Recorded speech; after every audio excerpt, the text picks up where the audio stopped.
I want to say a few words today about compassion practice.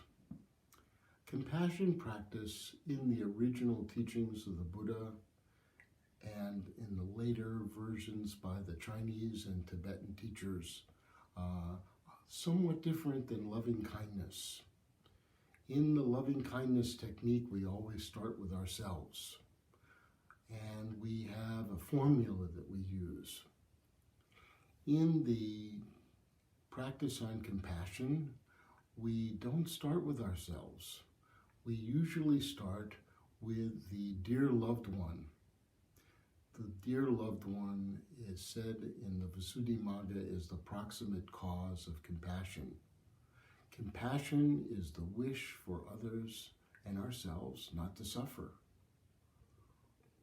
We really would like to extend ourselves to feel how the other person is feeling in a different way than empathy. Empathy is imagining ourselves in the shoes of the other person. And usually it has some kind of attachment to it. Compassion is a little different. Compassion is really trying to understand how the other person feels, not how we would feel in their situation. People in the healthcare profession particularly understand compassion.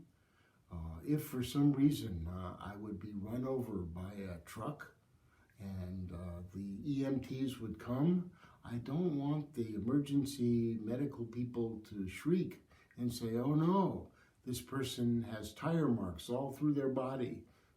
I don't want that. I want them to have compassion for me. I don't want them to empathize and imagine themselves with tire marks. I just want them to say, okay, give him an IV, let's take his vitals, let's get him to the emergency room, and then they reassure me, so, oh, we are going to take good care of you. All will be well. This is compassion. It's skillful. It's using the skillful means that we have to help the other person not to suffer in the mind and in the body if we have that ability. So there are a number of techniques here that I'm offering. The first technique has to do with compassion in the Chinese style, also in the Tibetan style called Tonglen, and also in the style of for caregivers. A little different. In the compassion Zibei, in the Chinese style, in all of them we all go through pretty much the same sequence. We start with the person who is the dear loved one. Then we do the neutral person. Then we do even the person who has caused us to suffer, knowing that if they were suffering less, they would cause less suffering. That's the first sequence. The second sequence is to start with ourselves, then a dear friend or relative, very important, and then a group of people somewhere in the world, and then all beings everywhere. Very similar to the loving kindness technique. When we do this in the formula related to the Chinese style, the emphasis is on wanting people to be free from physical suffering, from the suffering related to impermanence, unsatisfactoriness, and even their self-attachment, the three Dharma seals. Sending out a warm light, whether it be a white light or yellow, golden light, back to the person to help them to feel that energy of compassion that we're sending them. In the Tonglen tradition of Tibetan Buddhism, it's a little different.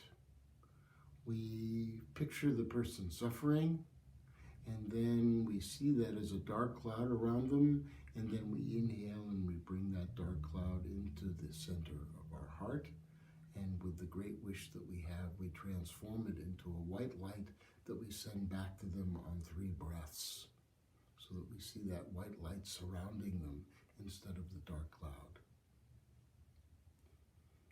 For caregivers, instead of starting with the dear loved one, we start with a very unfortunate person. Sometimes, as a therapist, I'm working with people who are very, very depressed. Also, sometimes working with people who have had strokes, who don't have use of their arms and legs, people who have different diseases, people who are even homeless sometimes. So these are people who are in deep despair. So at times when I'm working with someone who has that, before in the evening when I do this practice, I send them compassion first, then the dear loved one. So these are some basics about the practice of compassion. I will share more as I have the ability, hopefully, to do that in time, to share more deeply about some of the nuances of compassion practice. But really, it's just being able to do the practice.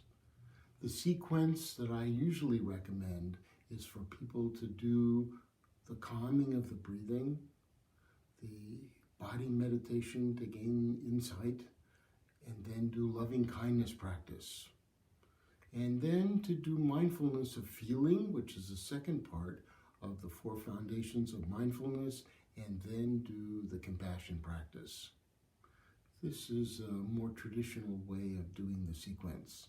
But however you do it, please, I hope you get good benefit from it and you're able to transform your own mind, knowing that even though other people may not know or feel what it is that you're sending out, you have this ability within yourself to transform your own mind into a compassionate one, like the Bodhisattva Guan Yin, Avalokiteshvara, the Bodhisattva of compassion, so that wherever you go, you see the suffering and you're able to have the great wish to be of benefit to them. I hope that this is helpful.